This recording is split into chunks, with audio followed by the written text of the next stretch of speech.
This is NOAA Weather Radio, the 24-hour voice of your National Weather Service.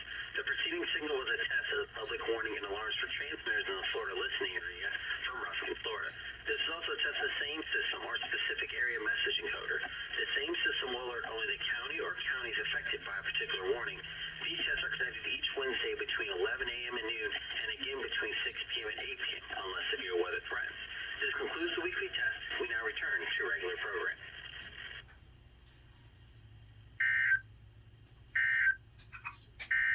Your coastal waters forecast for the KHV 32 listening area.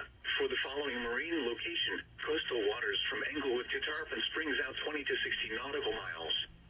Issued at 2:17. That was interesting. The evening test is complete, and it also featured a human voice.